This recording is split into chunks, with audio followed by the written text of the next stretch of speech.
ವೀಕ್ಷಕರೇ, ನೋಡಿ ಬದನೆಕಾಯಿ ಚಟ್ನಿ ಮಾಡೋದು ಹೆಂಗೆ ಅಂತ ತೋರಿಸ್ಕೊಡ್ತಾ ಇದ್ದೀನಿ. ಆಲ್ಮೋಸ್ಟ್ ಎಲ್ಲರಿಗೂ ಗೊತ್ತಿರುತ್ತೆ, ನಮ್ಮದು ಒಂದು ಸ್ವಲ್ಪ ನೋಡ್ಕೊಳ್ಳಿ. ನೋಡಿ 3 ಬದನೆಕಾಯಿ ಈ ರೀತಿ ತೊಳ್ಕೊಂಡು ಸಿಂಪಲಾಗಿ ನೋಡಿ ಈ ಥರ ಗೆರೆ ಹಾಕ್ಕೊಂಬಿಟ್ಟು ನೋಡಿ ಒಂದು 8ರಷ್ಟು ಬೆಳ್ಳುಳ್ಳಿ ಹಾಕ್ಕೊಂಬಿಟ್ಟು ನೋಡಿ ಸ್ವಲ್ಪ ಜಸ್ಟ್ ಒಂಚೂರು ಎಣ್ಣೆ ಈ ಥರ ಹಾಕ್ಕೊಂಡು ನೋಡಿ ಈ ಥರ ಜಾಲರಿ ಮೇಲೆ ಇಟ್ಕೊಂಡು ಸ್ವಲ್ಪ ಗ್ಯಾಸಲ್ಲಿ ಕ್ಲೀನಾಗೆ ಫ್ರೈ ಆಗಬೇಕು. ಕಪ್ಪಾಗ್ಬಿಡ್ಬೇಕು, ಫುಲ್ಲು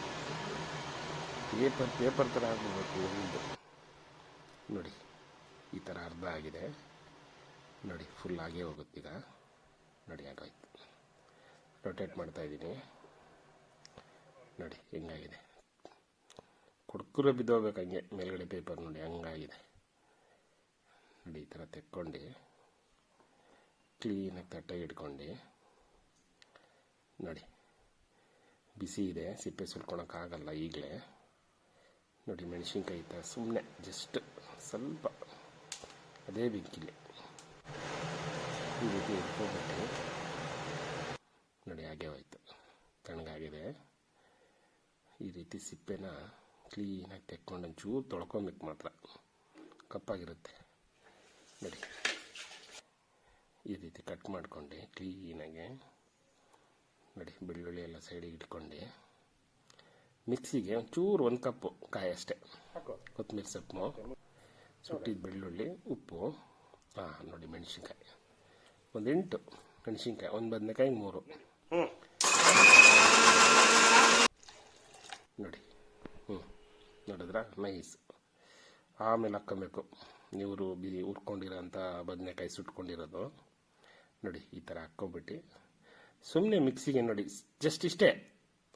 ಹಾಗೆ ಹೋಯ್ತು, ಮುಗೀತು. ನೋಡಿ ಒಗ್ಗರಣೆ, ಚೂರು ಸಾಸಿವೆ ಅಷ್ಟೇ, ತುಂಬ ರಿಸ್ಕ್ ಇಲ್ಲ ಕೆಲಸ, ಈಸಿ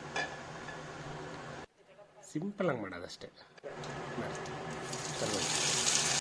ಅಷ್ಟೇ, ಸ್ವಲ್ಪ ಈರುಳ್ಳಿ, ಒಂದು ಈರುಳ್ಳಿ ಫ್ರೈ ಆಗೋದು ಬೇಡ, ಸುಮ್ಮನೆ ಒಂಚೂರು ಹಿಂಗೆ ಬಿಸಿ ಮಾಡ್ಕೊಂಬಿಡೋದು